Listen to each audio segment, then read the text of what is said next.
और वहाँ पर तहसीलों में जमा कर दिए हैं और सचिव सर के यहाँ भी जमा, और आप लोगों के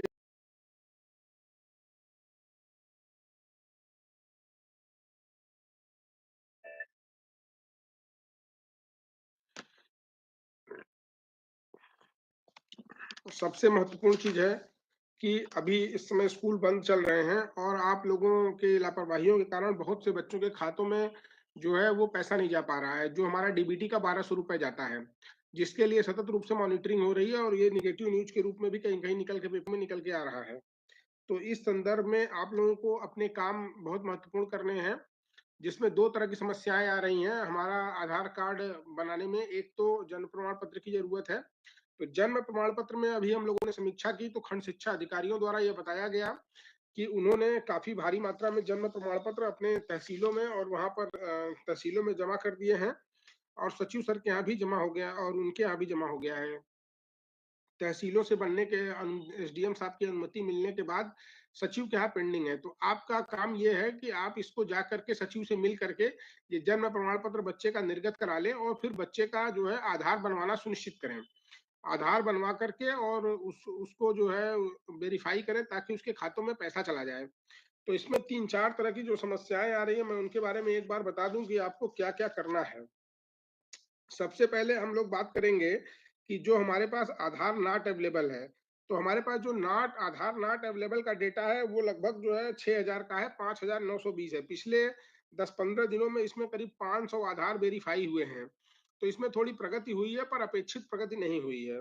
इसके साथ साथ इसमें है Aadhaar not verified. Aadhaar not verified के जब हम डेटा की बात करेंगे तो कुल 677 बच्चे अभी तक हमारे ऐसे हैं जिनके आधार नॉट वेरीफाइड है। आधार नॉट वेरीफाइड का मतलब कि उनके आधार में कोई गलती होगी या डेट ऑफ बर्थ में कोई गलती होगी, यानी उनका आधार बना तो है किंतु उसमें कोई तकनीकी समस्या के कारण कहीं कोई गलती है जिसके कारण उनका आधार वेरीफाई नहीं हो रहा है। तो कृपया इसको भी सही करा लें, जो उनके आधार में कमी हो उसको सही करा लें, ये परिवर्तन हो जाएगा इसमें। जो सबसे खराब कंडीशन है वो है हमारा पेंडिंग। स्टूडेंट आधार स्टेटस में पेंडिंग है। ये 486 बच्चे ऐसे हैं पूरे पूरे जिले में जिनका आधार पेंडिंग है। इसको आपको जीरो करना है। ये ऐसे बच्चे हैं जो आपके टीचर ने न तो इनका वेरीफाई में किया है, न तो रिजेक्ट में किया है, मतलब कुछ भी नहीं किया इन बच्चों को।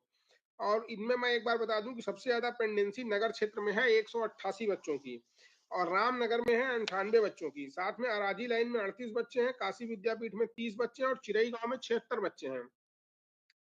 तो भाई चिरई गांव का डेटा जो है 76 बहुत ज्यादा है, इसको आप जीरो कराइए और साथ में नगर क्षेत्र के लोग भी जीरो कराएं। चोलापुर में 15 है, सेवापुरी में 19 है, हरहुआ में 18 है और बड़ा गांव में 3 है और पिंडरा में 1 है। बड़ा गांव पिंडरा ने इसमें बहुत अच्छा काम किया है, तो इनके यहाँ कोई पेंडेंसी नहीं है।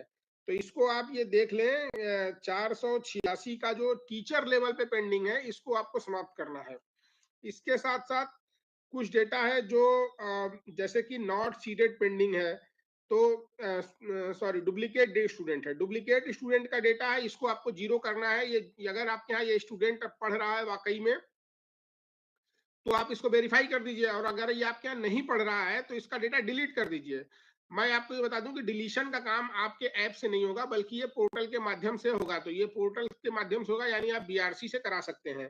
तो सभी खंड शिक्षा अधिकारियों को मैंने पहले भी निर्देश दिए थे और अभी फिर से बता रहा हूँ कि इसको आप करा लीजिए। इसमें सबसे ज्यादा जो डुप्लीकेट स्टूडेंट है वो बड़ा गांव में पेंडिंग है 76। तो बड़ा गांव इसको ध्यान दे, इसमें चोलापुर का जीरो है, सेवापुरी का जीरो है, हरहुआ का जीरो है, काशी विद्यापीठ की 3 पेंडेंसी है डुप्लीकेट स्टूडेंट में, इसको भी कृपया खत्म कराएं। और चिरई गांव का जो है जीरो है। बड़ा गांव के 76 है, सबसे ज्यादा बड़ा गांव के हैं। ये बड़ा गांव कृपया खंड शिक्षा अधिकारी इसको संज्ञान लें और बड़ा गांव का ये जीरो कराएं। इसी तरह पिंडरा का भी जीरो है, राजी लाइन का जीरो है और ये नगर क्षेत्र का 151 है और रामनगर का 14 है। यानी कुल 3 जगह डुप्लीकेट स्टूडेंट की पेंडेंसी आ रही है। नगर क्षेत्र, काशी विद्यापीठ और रामनगर, यही 3 ब्लॉक 3 जगह ऐसे हैं जहां पर डुप्लीकेट स्टूडेंट की पेंडेंसी आ रही। तो आप इसको समाप्त कराएं। इसके बाद फिर हमारा एक कॉलम है suspected student according to age, यानी ऐसे स्टूडेंट आपके पोर्टल पर हैं जिनकी एज, उनके जो राइट टू एजुकेशन एक्ट के नियमानुसार जो 6 से 14 वर्ष की आयु है उससे इतर उनकी आयु दिखा रही है, यानी कक्षा के अनुरूप जो है उनकी एज नहीं है। तो इसमें भी इसको भी आप देख लीजिए, जो आपके अच्छे सही डेटा हो उनको ओके करिए, और जो खराब डेटा हो उनको डिलीट कर दीजिए। इसमें भी ये बीओ लेवल का शायद काम है, बीओ के पोर्टल से होगा, लेकिन इसमें भी सभी खंड शिक्षा अधिकारियों द्वारा जीरो कर दिया गया। केवल रामनगर और नगर क्षेत्र का प्रदर्शन इसमें खराब है। 164 स्टूडेंट ऐसे हैं नगर क्षेत्र में जो suspected student according to age हैं, 164। और रामनगर में जो है केवल 30 स्टूडेंट ऐसे हैं जो सस्पेक्टेड स्टूडेंट हैं अकॉर्डिंग टू एज। इस तरह 194 का ये भी हमारा डेटा जो है, ये एक तरह से फॉल्स डेटा, इसको भी आप जीरो कराइए। तो 3 जगहों पे आपको डेटा जीरो कराना है, suspected student according to age, duplicate student, और इसके साथ साथ आधार, उसके बाद पेंडिंग एट टीचर लेवल। 486 का ये डेटा है, यानी 486 का ये डेटा है। और गार्जियन का भी आधार आपको जो है ये 2458 पेंडिंग है गार्जियन के आधार का। तो गार्जियन का आधार भी आप अपने अपने ऐप में इसको ठीक करिए। 2458 जो है वो पेंडिंग है, इसको कराइए। आधार नॉट वेरीफाइड 222 है। तो ये काम आपको करना है, ये अभी 1-2 दिन छुट्टी है, ये काम आप कर लीजिए, अन्यथा की स्थिति में आपको दिक्कत होगी। दूसरा, नॉट सीटेड पेंडिंग, नॉट एक और इश्यू है कि guardian having more than 3 children. तो ऐसे गार्जियन जिनके 3 से ज्यादा बच्चे हैं, तो इसमें हमारे पास 86 डेटा पेंडिंग है, जिसमें हम बताना चाहेंगे कि हरहुआ का सबसे ज्यादा 30 पेंडिंग है, और इसके बाद जो है बड़ा गांव का 29 पेंडिंग है। तो भाई बड़ा गांव आपका 2 जगह पेंडेंसी बहुत ज्यादा हो गई है, एक तो डुप्लीकेट स्टूडेंट में, और साथ साथ guardian having more than 3 children. तो इसको भी आप वेरीफाई करिए या रिजेक्ट करिए, जैसे भी करिए, ये अपनी पेंडेंसी जो आपकी 29 की है इसको आप खत्म करिए। और साथ में हरहुआ का जो है, हरहुआ की 30 है, guardian having more than 3 children. ये खंड शिक्षा अधिकारी हरहुआ ध्यान नहीं दे रहे हैं, मीटिंग में भी शायद पिछली बार प्रेजेंट नहीं थे, इसलिए इनको इसकी गंभीरता का अंदाजा नहीं हो पा रहा है इसमें। और ये आप लोगों द्वारा जो ये सबसे बड़ा, ये एक तरह का बहुत बड़ा, आप किसी को अपने उसके अधिकारों से आप वंचित कर रहे हैं। ये गरीब बच्चे हैं जिनके खाते में 1200 रुपए जाना चाहिए था, इनके माँ बाप दोनों आप ही हैं, और इसके बावजूद भी आपके द्वारा इसमें कोई कार्रवाई नहीं की जा रही है, सीरियस नहीं हो रहे हैं आप लोग, जिनके कारण इनके खातों में 1200 रुपए नहीं जा रहा है। ये बहुत बड़ा एक तरह से आप उनको उनके मूल अधिकारों से वंचित कर रहे हैं, समझ गए? तो ये आपके ऊपर बहुत बड़ा वो बन जाएगा, अनुशासनिक कार्रवाई का आधार बन जाएगा कि आपने छात्रों को उनके मूल अधिकारों से वंचित किया। तो इसमें नियम तो बहुत तगड़े तगड़े लग जाएंगे और कार्रवाई बहुत तगड़ी हो जाएगी। तो इसलिए आप इसको खत्म कराइए। Guardian having more than 3 children में जो है वो हरहुआ के 30 है, और बड़ा गांव के 29 है, और 3 नगर क्षेत्र के, और 24 रामनगर के। रामनगर की पेंडेंसी, रामनगर में कुल 10-15-20 स्कूल ही हैं हमारे, और रामनगर की पेंडेंसी सबसे ज्यादा है।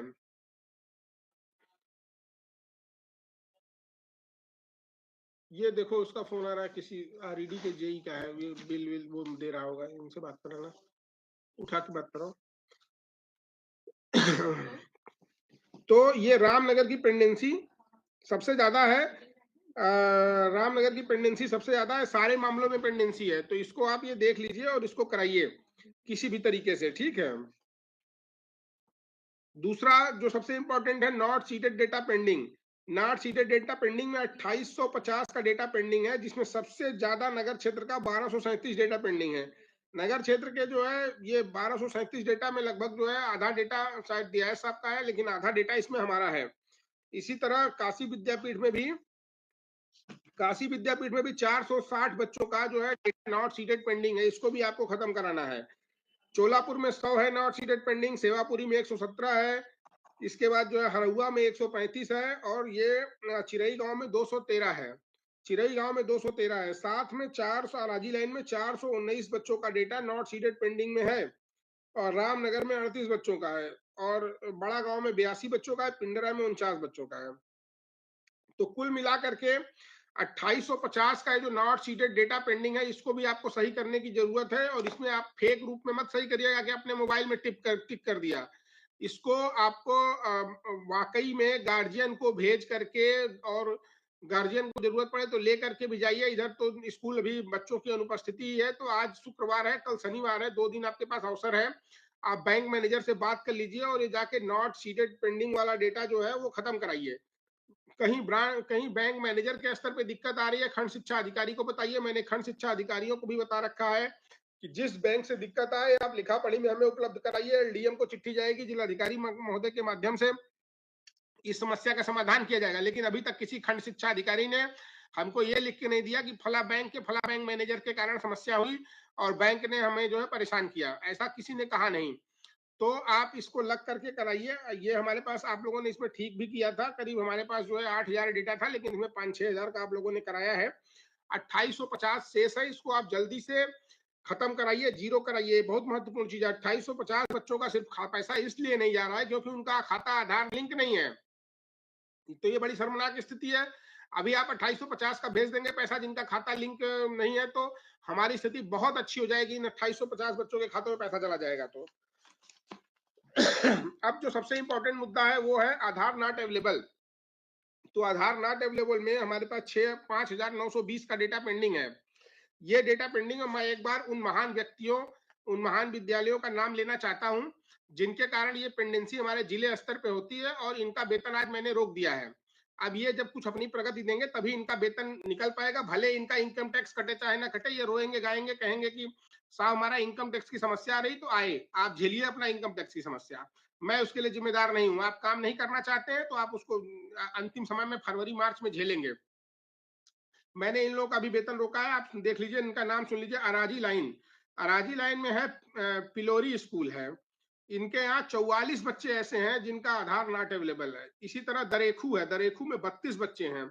इसी कनेरी, कनेरी स्कूल है जिसमें 27 बच्चे हैं जिनका आधार अभी नहीं बना है। मोहम्मदपुर, मोहम्मदपुर में 25 बच्चे ऐसे हैं जिनका जो है आधार नहीं बना। और सबसे बढ़िया रोड का स्कूल है जगतपुर, जगतपुर में 24 बच्चे ऐसे हैं जिनका स्टूडेंट आधार नॉट अवेलेबल है। मेहंदीगंज है, मेहंदीगंज में 21 बच्चे ऐसे हैं जिनका आधार नॉट अवेलेबल है। ये प्राथमिक विद्यालय है सारे बता रहा हूँ।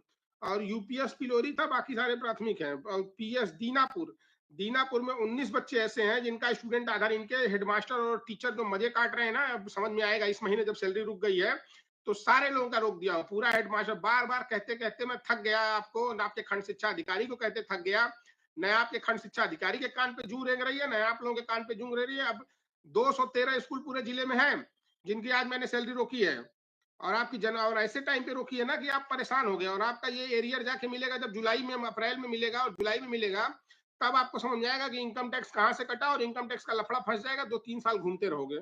तुम लोग हमें परेशान करोगे तो हम भी तुम्हें परेशान करेंगे। तुम लोग बच्चों को परेशान करोगे तो अब बच्चे, हम भी आपको परेशान करेंगे।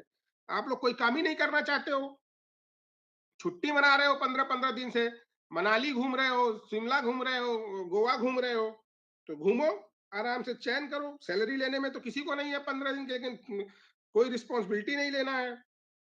213 स्कूल है पूरे जिले का मिलाकर के जिनके हेडमास्टर और अध्यापकों की सैलरी मैंने रोक दी है। जिनके यहाँ भी 10 से ऊपर पेंडेंसी है सबकी रुक गई है। मैं एक बार नाम भी बता दूं यहाँ पर, आहोपुर है, पनियारा है, परजनपुर है, कपरफुरवा है, जखनी है, हरा, बहुत से मिल्की चक है, नागेपुर है, भत्सार है, जगरदेवपुर है। बहुत ढेर सारे स्कूल है, करीब जो है 38 स्कूल है अराजी लाइन के। ये तो मैं सबके बड़े बड़े बकायेदारों का नाम बताया हूँ। अब ये बाकी जो है, इसी तरह बड़ा गांव है, बड़ा गांव में अच्छा काम किया है। केवल 2 स्कूल है इसमें, घमहापुर है और यूपीएस बड़ा गांव।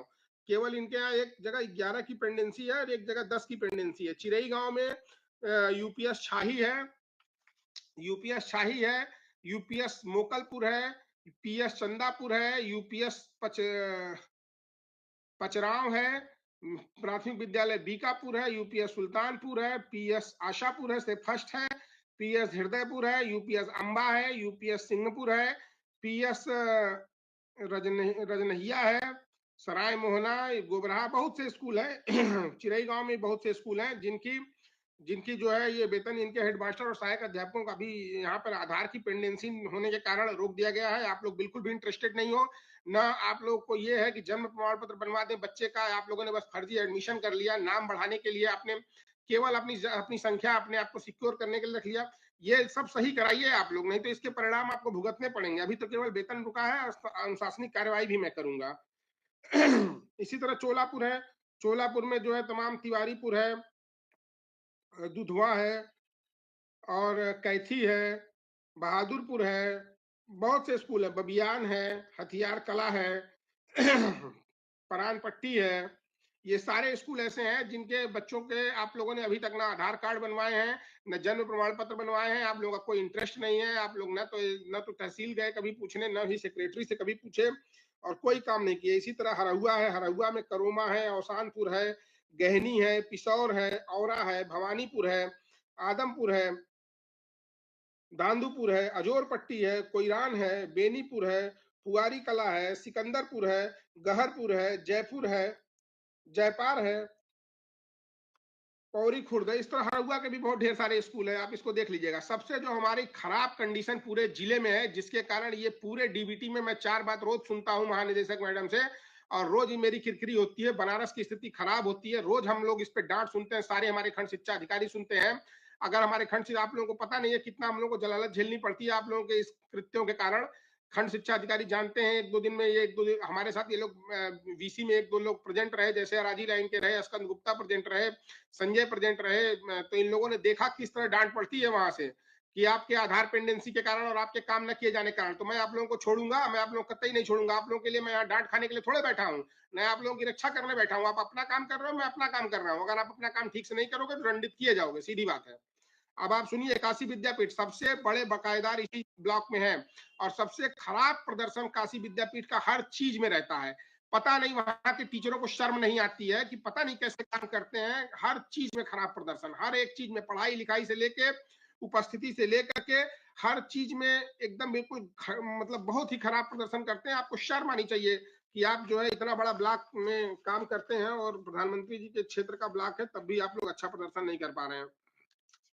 बच्छाव स्कूल, प्राइमरी बच्चे स्कूल बच्छाव, यहाँ 41 बच्चे ऐसे हैं जिनका आधार कार्ड नहीं बना है अभी, या वेरीफाई नहीं हुआ है। इसी तरह है चूरामनपुर 30 है, लोहता प्राथमिक विद्यालय लोहता में 30 है, ये बांदेपुर प्राथमिक विद्यालय बांदेपुर में 27 है, कोरौत पीएस कोरौत में जो है 26 है, टिकरिया टिकरी टिकरी में भी 26 है, कोटवा कोटवा में 25 है, हरिहरपुर में 25 है, माधोपुर कोट में 24 है, सराय नगरी में 22 है, बेटावर में 22 है, छित्तूपुर में 21 है, केराकतपुर में 21 है, दाऊदपुर में 20 है, खेसारीपुर खास में 20 है, अनंतपुर में भी 20 है, पहाड़ी यूपीएस पीएस पहाड़ी में 18 है, गजाधरपुर में भी 18 है, नसीरपुर में 18 है, तारापुर में 18 है, ऊंच गांव में 18 है, भट्टी में 17 है, कंदवा में 17 है, अखरी में 16 है, घाटमपुर में 17 है, बेदौली में 16 है, फुलवरिया में 16 है, नुआओं में 16 है, अमरा खैराचक में 15 है, अवलेशपुर में 15 है, बखरिया में 15 है, बनपुरवा में 15 है, खनाव में 15 है, मनोरथपुर में 15 है, पिलखिनी में 15 है, घमहापुर में 15 है, जफराबाद में 14 है, करसड़ा में 14 है, रोहनिया में 14 है। मैं कितने नाम पढ़ूं इसमें, मुझे नाम पढ़ते हुए भी शर्म आ रही है। मड़ौली, सदलपुर, बिस्खोहर, बनकट और बहुत से ढेर सारे नाम हैं। सबसे ज्यादा काशी विद्यापीठ में ही एकदम बिल्कुल बुरी स्थिति है। आप लोग खंड शिक्षा अधिकारी बताता है कि उसकी आप लोग सुनते ही नहीं हो। दुर्गा कुंड 2 है नगर क्षेत्र में, भलराई है, राजा दरवाजा है, पैगंबरपुर है, सुंदरपुर 2 है, भदैनी है, यूपीएस भदैनी है, ये सब है। पिंडरा ने भी ठीक काम किया, लेकिन पिंडरा के भी 5 स्कूल है। यूपीएस प्रसादपुर है, सरहद है, निमाड़ है, तिवारीपुर है, सराय देवरई है, रसूलपुर है। रामनगर के प्राथमिक विद्यालय बाजितपुर है, न्यू यूपीएस रामनगर है, पीएस रामपुर है, पीएस सेवापुरी में देखिए, सेवापुरी की भी वही स्थिति है।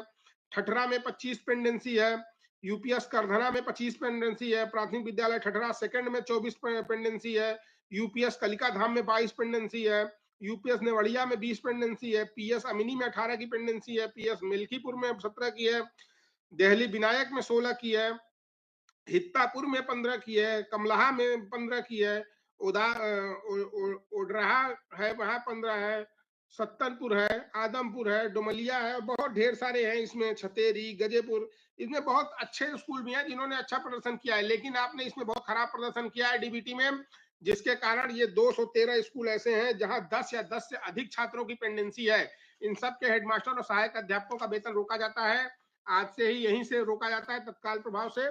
और ये आप जब करके देंगे, अगर आप ये 30 तारीख तक करके नहीं दे पाएंगे तो फिर आपका वेतन अप्रैल में मिलेगा। इसके पहले तो मिलने की इच्छा हमसे बिल्कुल भी छोड़ दीजिएगा कि आप आशा करेंगे, ठीक है।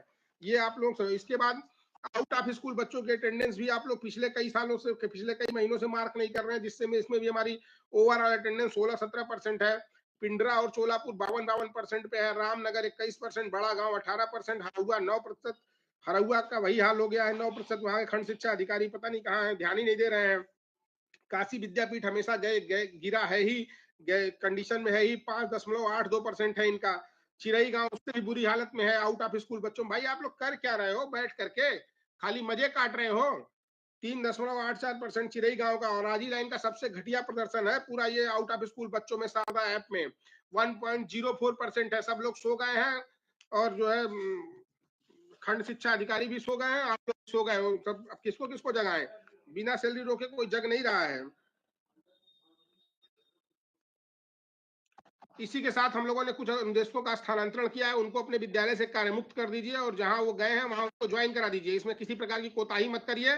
अगर आप कार्यमुक्त नहीं करेंगे और ज्वाइन नहीं कराएंगे तो उसके खिलाफ कार्यवाही की जाएगी, उसका हेडमास्टर के और खंड शिक्षा अधिकारी के खिलाफ। ये कोई मजाक थोड़े चल रहा है। जब आपको नहीं ट्रांसफर लेना था तो आपने ऑनलाइन क्यों भरा? अब आपने ऑनलाइन जब भर दिया, आपका ट्रांसफर हो गया, तो आप कह रहे हैं नहीं जाएंगे। नहीं, कैसे नहीं जाएंगे? आपकी संविदा समाप्त करके विभाग से बाहर खड़ा करूंगा आपको, दिमाग आपका ठंडा हो जाएगा। 25 से 30 जनवरी 2015 को सत्रीय परीक्षा का आयोजन करना है और उनका मूल्यांकन करना है। 10 नंबर की ये सत्रीय परीक्षा होती है, उसको आपको कराना है।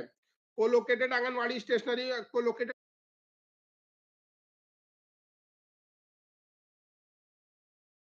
आंगनवाड़ी में भाई जो पैसे गए हैं उसको आप खर्च करिए। और हेडमास्टर इसमें कोई लापरवाही ना करें। ये सबको मैं बार बार यहाँ पर से यूट्यूब सेशन में चिल्ला चिल्ला के बता रहा हूं कि कितना पैसा कोलोकेटेड आंगनवाड़ी के लिए गया है।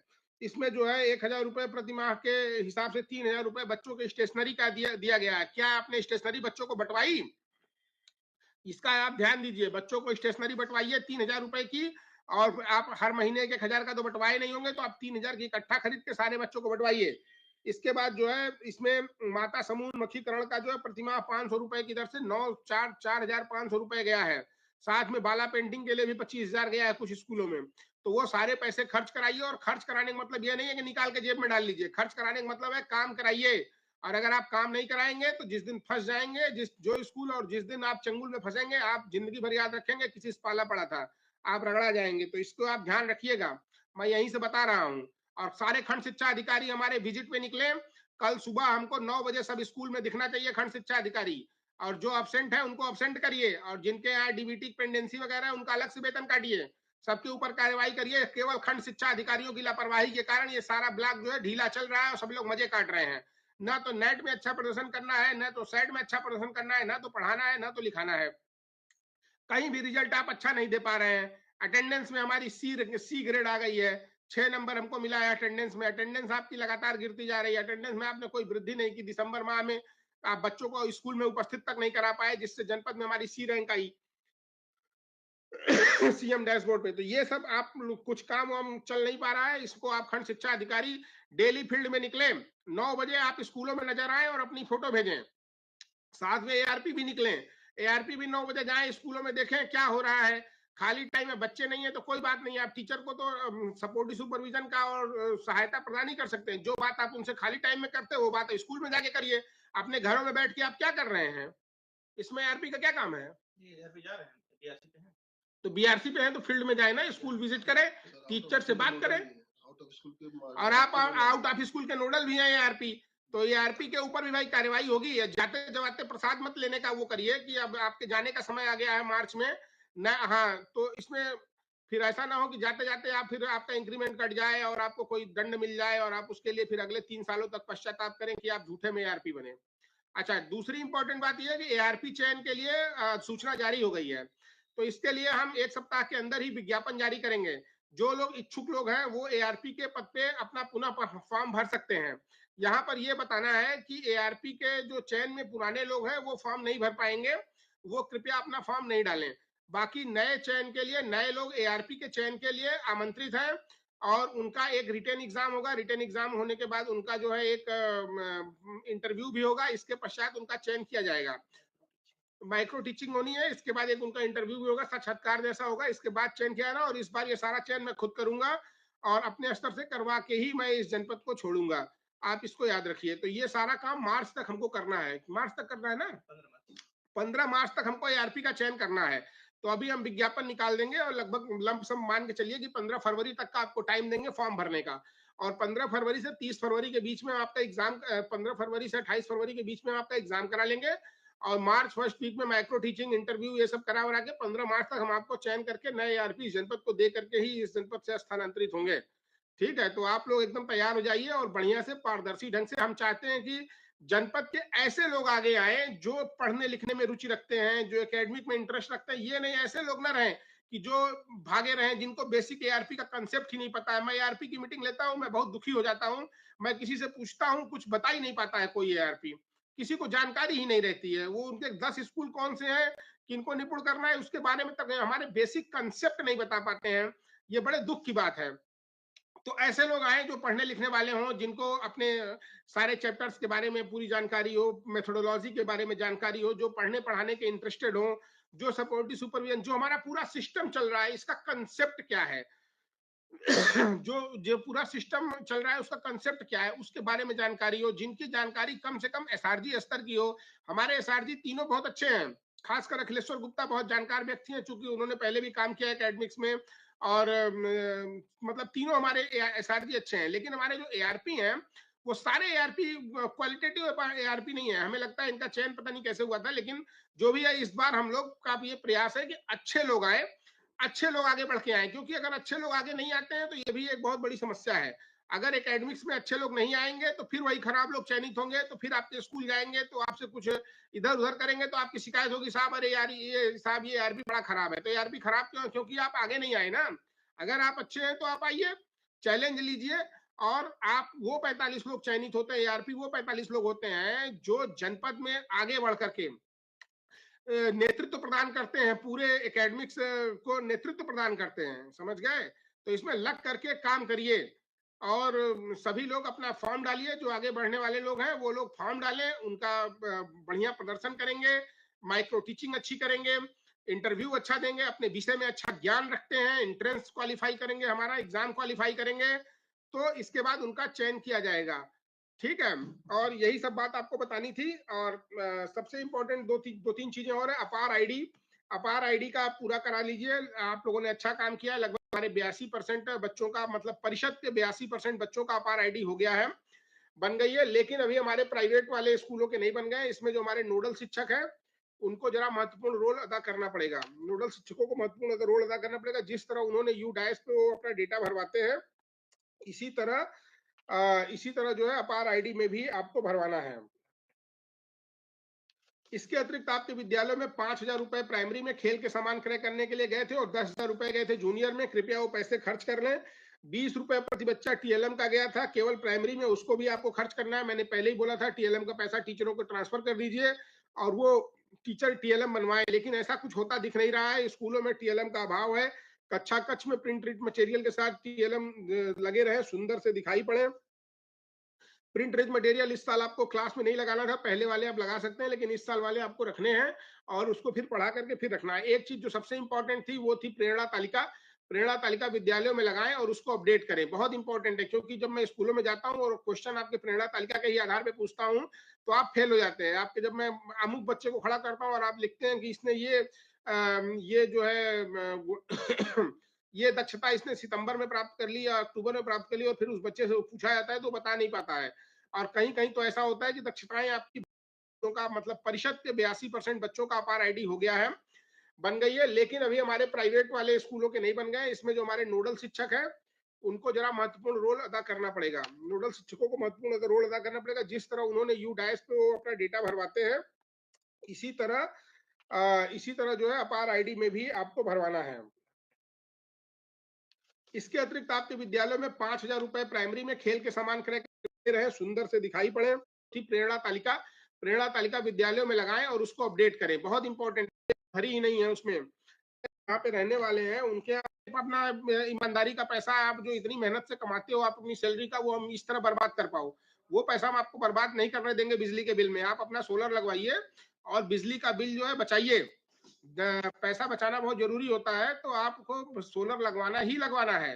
और उसके माध्यम से आपकी सैलरी बचेगी। और इसमें आपको 1,08,000 के करीब सब्सिडी मिल रही है 3 किलोवाट पे। तो सब्सिडी का लाभ लगाइए, सरकार आपके द्वार पर है, भारत सरकार और उत्तर प्रदेश सरकार आपको इतना सहयोग कर रही है कि आपको 1,08,000 रुपए की सब्सिडी दे रही है। और दूसरी बात कि अगर आपके पास सब्सिडी आपके पास देने के लिए एकदम पैसा नहीं है, तब भी कोई बात नहीं है, तब भी आप लगवाएंगे। उसमें यह है कि आपको जितने भी किलोवाट का लगाएंगे आपको केवल 10% मार्जिन मनी देना है, बाकी पैसा गवर्नमेंट जो है वो आपको तुरंत लोन करा दे रहे हैं। उसके लिए सरकार का एक पोर्टल है। कौन सा पोर्टल है? इसमें आपको अगर लोन चाहिए तो आप तत्काल जो है उस पोर्टल पर अपना फॉर्म भर देंगे, बैंक वाले खुद ही आपके घर पहुंच जाएंगे, बैंक ऑफ बड़ौदा स्पेशली पहुंचेगा और 48 घंटे के अंदर जन समर्थ पोर्टल जन समर्थ पोर्टल एक ऐसा पोर्टल है जिसपे अगर आपको सोलर लगवाने के लिए लोन चाहिए तो वो फट से आप उसके लिए अप्लाई करेंगे, 48 घंटे के अंदर आपका लोन सैंक्शन हो जाएगा और आपके घर 4 दिन के अंदर 3 दिन के अंदर सोलर इंस्टॉल हो जाएगा। और आपकी जो सब्सिडी का पैसा आएगा वो आप उसमें जमा करा देंगे। इसके लिए आप पोस्ट डेटेड चेक भी दे सकते हैं। साथ में आपको जो है आपको लोन सैंक्शन हो जाएगा। केवल आपको 10% मार्जिन मनी देनी है, यानी कि मान लीजिए 1,80,000 का 3 किलोवाट का लगवाते हैं तो 1,08,000 सब्सिडी मिल जाएगी और केवल 18,000 रुपए या 12,000 रुपए आपको मार्जिन मनी के रूप में केवल प्रारंभिक अवस्था में लगाना है। और आप ये जानिए कि हमारे यहाँ कई खंड शिक्षा अधिकारी जैसे जैसे विजय हैं, आप उनसे संपर्क कर सकते हैं। हमारे प्राथमिक शिक्षक संघ के जो है एक महत्वपूर्ण नेता शैलेंद्र सिंह जी हैं, उन्होंने सबसे पहले 5 किलोवाट का जो है अपने यहाँ सोलर लगवाया था यहाँ पर, और शिक्षक संघ का इसमें मतलब आगे बढ़ के उन्होंने लोगों को प्रेरित किया। इसी तरह सेवापुरी के कई अध्यापकों ने लगवाया है। इसी तरह जो है अभी हमारे अस्कंद गुप्ता के यहाँ लग रहा है सोलर, और ये आप पूछिए जिनके यहाँ लग गया है, जिनका 6,000 बिल आता था, 5,000, उनका 1,000 रुपए बिल आ रहा है, 1,000, 1,200, 4,000 रुपए महीने की बचत हो रही है। 4-5 महीने में आपकी मार्जिन मनी निकल आएगी और 1 साल में